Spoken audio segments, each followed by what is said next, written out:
Hello दोस्तों, आज हम शुरू करने वाले हैं साइकोलॉजी क्लास 12th का chapter 1 variation in psychological attributes. तो इस टॉपिक को स्टार्ट करने से पहले जैसे कि हमने पहले भी पढ़ा है 11th में भी हमने पढ़ा है कि psychology is a study of human behaviour and mental processes. तो यहाँ पर साइकोलॉजी हम ह्यूमन बिहेवियर के बारे में पढ़ रहे हैं और उसके मेंटल प्रोसेसेस यानी कि उसके दिमाग में क्या क्या चल रहा है उसको पढ़ रहे हैं। और इनको पढ़ने के लिए हमारे पास हर पर्सन में डिफरेंट डिफरेंट वेरिएशंस हो सकती हैं, जैसे उसकी एबिलिटीज में, उसकी पर्सनालिटी में, इंटरेस्ट में, इंटेलिजेंस में। ये जो चीजें हैं जिनमें उस पर्सन में डिफरेंसेस या वेरिएशंस हो सकती हैं, इन्हें हम बोलते हैं साइकोलॉजिकल वेरिएशंस या हम कहें साइकोलॉजिकल एट्रीब्यूट्स। और जब हम इन साइकोलॉजिकल एट्रीब्यूट्स यानी कि किसी एक पर्सन में क्या एबिलिटी है, उसकी क्या पर्सनालिटी है, क्या उसके इंटरेस्ट है, कितना उसका इंटेलिजेंस लेवल है, जब हम ऐसे एट्रीब्यूट्स को, ऐसी वेरिएशंस को स्टडी करते हैं, तो ये हमें उस पर्सन के बारे में एक क्लियर पिक्चर प्रोवाइड करवाते हैं, जो हमें हेल्प करती है उसके एजुकेशनल करियर को हेल्प डिसाइड करने के लिए, या हम कहें उसकी पर्सनल ग्रोथ में भी हम उसको हेल्प कर सकते हैं जब हमें ये पता है कि उसकी क्या एबिलिटीज हैं, क्या इंटरेस्ट हैं। और जब हम बात करते हैं साइकोलॉजिकल वेरिएशंस की, तो इन साइकोलॉजिकल वेरिएशंस के कारण ही एक इंडिविजुअल की फंक्शनिंग दूसरे से डिफर करती है। जैसे कि एक पर्सन की किसी एक चीज के लिए थॉट प्रोसेस डिफर हो सकता है, उसकी फीलिंग्स डिफर हो सकती है, उसका बिहेवियर किसी एक सिस्टम के लिए, किसी एक एनवायरनमेंट के लिए डिफर हो सकता है। और यहीं पर हम ये भी कह सकते हैं कि differences exist in intelligence, aptitude, personality and interest. इन सब चीजों में भी person to person differences observe किए जाते हैं। अब अगर हम जब ये बात करते हैं कि ये जो डिफरेंसेस आ रहे हैं, तो ये डिफरेंसेस आते क्यों हैं, इसके क्या इन्फ्लुएंस हो सकता है, क्या फैक्टर्स हो सकते हैं। तो अगर हम बात करते हैं तो यहाँ पर हमारे पास दो चीजें हैं। एक है हेरिडिटी, कि उस पर्सन की हेरिडिटी, उसको क्या इनहेरिट किया है उसने, वहां डिपेंड करता है कि उसमें क्या ये साइकोलॉजिकल वेरिएशंस होंगे। या हम बात करें कि अगर हमने उसको एनवायरनमेंट प्रोवाइड करवाया या हमने उसको ट्रेनिंग किसी एक पर्टिकुलर चीज में दी, तो उसमें वहां पर क्या लर्निंग आई है, यहाँ पर भी उस ह्यूमन फंक्शनिंग में डिफर आ सकता है। और जब हम इंडिविजुअल डिफरेंसेस को देखते हैं तो हमें पता चलता है किसी एक पर्सन में क्या स्ट्रेंथ है, या हम उसकी वीकनेसेस के बारे में भी बात कर सकते हैं। क्योंकि जब हमें किसी एक पर्सन के वीकनेस या स्ट्रेंथ्स के बारे में पता चलता है, तो हम उसके अकॉर्डिंग अच्छे से चीजों को प्लान कर सकते हैं, उसका करियर प्लान कर सकते हैं, या उसके लिए कुछ भी वर्क हम प्लान कर सकते हैं। और अगर हम एनसीईआरटी के अकॉर्डिंग हम इंडिविजुअल डिफरेंसेस को डिफाइन करते हैं, so individual differences refer to distinctiveness and variation among people's characteristics and behavior pattern। तो यहाँ पर डिस्टिंक्टिवनेस है और वेरिएशंस हैं, दो चीजें हैं कि एक पर्सन का दूसरे से डिस्टिंक्ट होना और उसके अंदर वेरिएशंस होना, किसके among द पीपल्स करेक्टरिस्टिक्स, उनकी करेक्टरिस्टिक्स और उनके बिहेवियर पैटर्न में जो डिस्टिंक्शन होगी या जो वेरिएशंस होंगी, that is known as individual differences. और जब अगर हम ये बात करते हैं कि ये जो बिहेवियर है इनको इन्फ्लुएंस किसने किया, तो कुछ तो ये आ गया कि उस पर्सन को पर्सनल ट्रेट्स क्या है, उसकी अपनी पर्सनल क्या क्वालिटीज हैं, और किसी भी एक सिचुएशन में वो कैसा बिहेव। एग्जाम्पल्स हो सकते हैं कि मैं जनरली किसी को गुस्सा कर सकती हूँ, मैं एग्रेसिव रहती हूँ, किसी को भी अपने घर पे जा रही हूँ, किसी को भी मैं अपने फ्रेंड सर्कल में अपने कुलीग्स को गुस्सा कर सकती हूँ, अपने फ्रेंड्स को गुस्सा कर सकती हूँ। I am little bit more towards aggressive behaviour. पर जब मैं अपने बॉस के साथ मिलती हूँ, बॉस के साथ बात कर रही हूँ, ऑफिस में हूँ, तो नेचुरली वो जो मेरा एग्रेशन है उसको मुझे कंट्रोल करना होगा। दैट इज सिचुएशन, कि मैं सिचुएशन के अकॉर्डिंग अपने बिहेवियर को कंट्रोल कर रही हूँ, इन्फ्लुएंस कर रही हूँ। सो सिचुएशनिज्म is, it states as situation and circumstances in which one is placed influence one's behavior। तो जो वहां पर सिचुएशन है या circumstance है, वो किसी के बिहेवियर को कैसे इन्फ्लुएंस कर रहा है। जैसे कि स्कूल में भी होता है ना, हम लोग जनरली क्लास में बात कर रहे हैं, ठीक है। अब बात करते करते एकदम क्लास में टीचर आती है या प्रिंसिपल आती है, तब उस सिचुएशन में हमारा जो जर्नल एक क्राइटेरिया है कि हमें फ्री पीरियड मिल रहा है या हमें कुछ हो रहा है तो हम बात कर रहे हैं, तो उस सिचुएशन को देखते हुए हम सब शांत हो जाते हैं और हम पढ़ने लग जाते हैं। तो दैट इज सिचुएशन बेस्ड। अब जब एक पर्सन से दूसरे पर्सन में उसकी वेरिएशन है, साइकोलॉजिकल वेरिएशंस हैं, ये हमें पता चल गया, पर इसको मेजर करने के लिए कि किस में कितना क्या इंटरेस्ट है, क्या एप्टीट्यूड है, वहां पे हम यूज करते हैं साइकोलॉजिकल असेसमेंट्स। अब साइकोलॉजिकल असेसमेंट की अगर हम डेफिनेशन करते देखते हैं तो it refers to measurement of psychological attributes. तो first thing is measurement. Measurement किसकी कर रहे हैं? साइकोलॉजिकल एट्रीब्यूट्स की। और वो एट्रीब्यूट्स किस में होंगे? इंडिविजुअल्स के होंगे। अब उसकी मेजरमेंट भी कर रहे हैं, उसकी इवेल्युएशन भी कर रहे हैं कि एक्चुअल में क्या चीज निकलकर हमारे पास रिजल्ट क्या आएगा। और इस मेजरमेंट को यूज करने के लिए हमारे पास मल्टीपल मेथड्स हैं, जिसमें हम कहीं ना कहीं कंपैरिजन करते हैं as respect to standard one. जैसे अगर मान लो किसी का हमने आईक्यू लेवल चेक कर रहे हैं, अब किसी जो एक नॉर्मल स्टैंडर्ड हमारा होगा, उससे आईक्यू जिसका भी इंटेलिजेंस उस स्टैंडर्ड से अबव आएगा, that would be above average. और जिसका स्टैंडर्ड से बिलो होगा उसे हम बिलो एवरेज आईक्यू कहेंगे। और अगर हम इसको सिंपल वर्ड्स में बात करना चाहें, what is assessment? So it is measurement and evaluation of psychological attributes. और साइकोलॉजिकल एट्रीब्यूट्स अभी जैसे हम बात करी थी, तो वो बहुत सिंपल भी हो सकते हैं कि हमारी छोटी सी एक रिएक्शन भी हो सकती है, या बहुत कॉम्प्लेक्स, जैसे अगर हैप्पीनेस की बात करते हैं तो सिंपल से लेके कॉम्प्लेक्स तक के एट्रीब्यूट्स हमारे साइकोलॉजिकल एट्रीब्यूट्स में यूज होते हैं। और इनको हम जो हमारे साइकोलॉजिकल असेसमेंट्स हैं, ये साइंटिफिक होते हैं, सिस्टमैटिक प्रोसीजर्स होते हैं। और N attribute exist only if it can be measured objectively. तो अगर हम किसी एट्रीब्यूट को बात करते हैं कि कोई एट्रीब्यूट वहां पर है, तो इट मीन्स कि हम उसको मेजर कर पा रहे हैं। अगर हम एग्जाम्पल देखते हैं कि कोई एक पर्सन इंटेलिजेंट है, तो उसके इंटेलिजेंस लेवल को हम चेक कर सकते हैं, एसेस कर सकते हैं, only then we can term intelligence as an attribute. कोई डोमिनेट है तो इस मतलब कि उसके अंदर कोई डिग्री ऑफ डोमिनेंस होगा ना, कि कितना वो कर रहा है, एक के कंपैरेटिवली वो दूसरा कितना अपनी बात को किसी दूसरे से मनवाता है, तो उसे हम बोलते हैं डिग्री ऑफ डोमिनेंस, या हम वहां पर एक उसको एट्रीब्यूट काउंट करेंगे। अब अगर हम बात करें टाइप्स ऑफ असेसमेंट्स की, तो हमारे पास असेसमेंट्स की दो टाइप्स हैं, one is the formal and another one is the informal assessment. Formal assessment जैसे कि नाम ही लग रहा है ना कि बिल्कुल फॉर्मल, जहां पर हमारे पास स्टैंडर्ड होगा, एक ऑब्जेक्टिव होगा, बहुत ऑर्गेनाइज्ड होगा, साइंटिफिक होगा। साइंटिफिक यानी कि अगर हमने आज किसी के ऊपर असेसमेंट किया है, हम उसको कल भी करेंगे तो वो सेम रिजल्ट हमारे पास हमें दिखाई देंगे। और वो साइंटिफिक है कि जो भी हम बात कर रहे हैं कि हाँ, इसमें अगर हमने किसी एक एट्रीब्यूट में उसका रिजल्ट दिया है, तो उसके पीछे हमारे पास रिसर्च है, डेटा वेरिफिकेशन है, सब कुछ है, तो दैट इज अ साइंटिफिक। और अगर हमने आज किसी एक पर्सन पे कोई असेसमेंट की है और हम उसके बाद उसको 1 महीने के बाद भी कर रहे हैं या 6 महीने के बाद भी कर रहे हैं, तो वो असेसमेंट का प्रोसीजर सेम रहेगा, ऑर्गेनाइज रहेगी। और अगर एक पर्सन के ऊपर हमने कोई असेसमेंट की है और किसी दूसरे के ऊपर भी कर रहे हैं, तो जो हमारा प्रोसीजर होगा, जो मेथड होगा, वो सेम रहेगा। सो that is a formal assessment.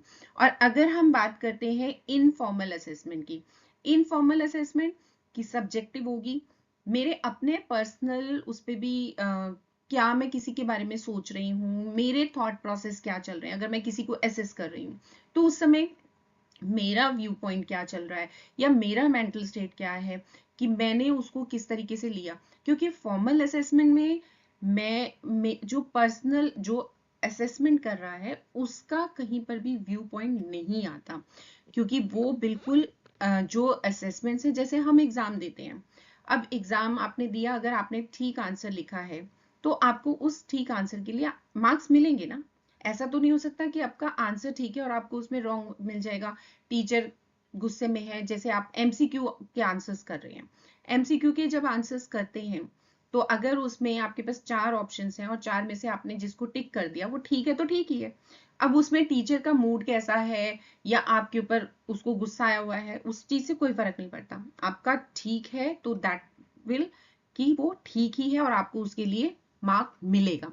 पर जब हम इनफॉर्मल असेसमेंट की बात करते हैं तो आपने उसमें किसी एक क्वेश्चन को इलैबोरेट करके आंसर लिखा है। अब उसमें जब आंसर लिखा है तो आपने उसमें क्या कुछ लिखा है, अब वो मुझे डिपेंड करता है कि मैंने उसको किस तरीके से पढ़ा है, मैं उतना लंबा पढ़ने के चाहती थी कि नहीं पढ़ना चाहती थी, मेरे पास उतने पेशेंस थे या नहीं पेशेंस है, या मैं उसकी लेंथ देख के आपको मार्क्स दे दूंगी। तो that differ from person to person. तो इसको हम बोलते हैं इनफॉर्मल असेसमेंट।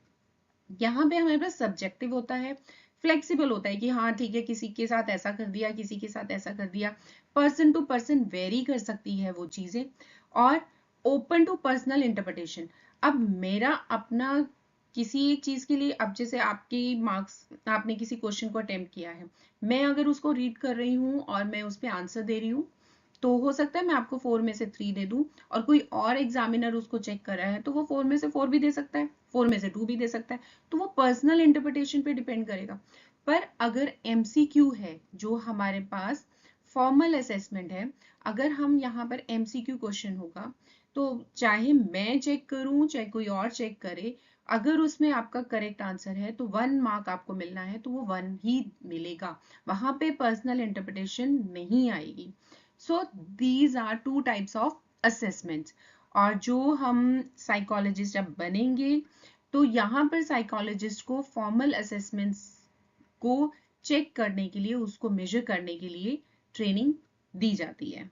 और अगर हम बात करते हैं इम्पोर्टेंस क्या है इन असेसमेंट्स की, तो इन असेसमेंट से हम किसी भी एक पर्सन का बिहेवियर समझ सकते हैं, उसको बिहेवियर को समझने में हेल्प मिलती है, और इंडिविजुअल डिफरेंसेस की एक का आईक्यू कितना है, दूसरे का आईक्यू कितना है, तो हमें समझ में आ रहा है ना कि इसमें ये डिफरेंसेस हैं।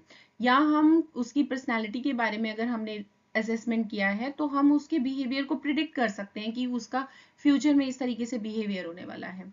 हम इंटरवेंशन कर सकते हैं कि हमें उसके बिहेवियर के बारे में पता चल गया, अब हमें पता है कि इस तरीके के अगर सिचुएशंस होंगी वो ऐसा बिहेव करेगा, तो हमें उसके बिहेवियर को चेंज करना है, तो हम वहां पे कुछ ना कुछ रेमेडीज वहां पे कर सकते हैं, इंटरवेंशन कर सकते हैं, जिससे कि हम उसके बिहेवियर को चेंज करने में कुछ स्टेप्स उठा सकते हैं। हम किसी एक पर्सन की एजुकेशनल प्लानिंग कर सकते हैं। अब अगर हमें किसी के इंटरेस्ट के बारे में पता चल गया, किसी के एप्टीट्यूड के बारे में पता चल गया, तो अगर इंटरेस्ट पता है, उसका एप्टीट्यूड पता है, आईक्यू पता है, तो I can easily plan educational और career planning, I can provide career planning और एजुकेशनल प्लानिंग कि हाँ ठीक है, आपका इंटरेस्ट इसमें है, आपको अकाउंट्स अच्छा लगता है, ठीक है, तो अगर अकाउंट्स अच्छा लगता है तो ऐसा नहीं ना उसको मैथ्स के लिए या साइंस के लिए भेज दिया जाएगा, नहीं। इफ इज उसका इंटरेस्ट शो आ रहा है कि उसको डेटा में वर्क करना है, अकाउंटिंग में पसंद है, तो उसको उसके लिए सजेस्ट किया जाएगा। तो ये असेसमेंट्स हमें हेल्प करते हैं।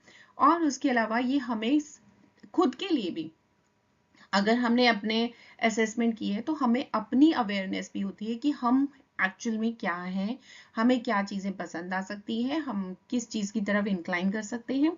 So these all are the importance of assessment.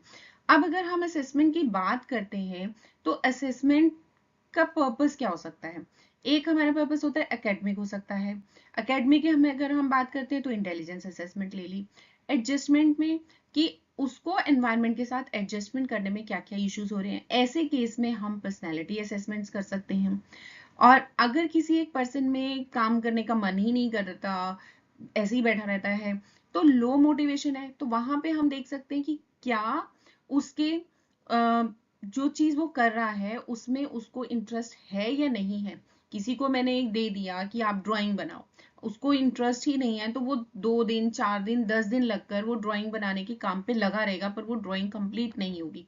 तो यहाँ पर हमें पता चलता है कि उस पर्सन का इंटरेस्ट क्या है, तो हम यहाँ पर उसकी प्रेफरेंस के अकॉर्डिंग ही हम उसको चीजें दे सकते हैं। तो यहाँ ये जो हमारी असेसमेंट है ये सिस्टमेटिक टेस्टिंग है जिससे हम किसी की एबिलिटी, बिहेवियर और उसकी क्वालिटीज के बारे में पता लगा सकते हैं। अब अगर हम बात करते हैं इंडिविजुअल डिफरेंसेस की या साइकोलॉजिकल एट्रीब्यूट्स की, तो हमारे पास बेसिकली हम लोग 5 एट्रीब्यूट्स को इसमें पढ़ने वाले हैं इस चैप्टर में। One is intelligence, aptitude, personality, interest and value.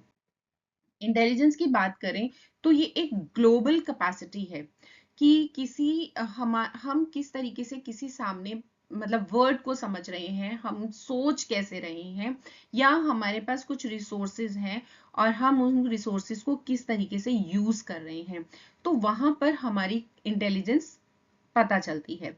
Intelligence test provide a global measure, यहाँ पे ग्लोबल मेजर का यानी कि एक एज अ होल हम बात कर रहे हैं पर्सन की जर्नल कॉग्निटिव कॉम्पिटेंस, कि वो कितना दिमाग से या कॉग्निटिव स्किल्स को अप्लाई कर सकता है किसी भी चीज को यूज करने के लिए, किसी कहीं पर किसी एक्टिविटी में इन्वॉल्व होने के लिए। So that is intelligence.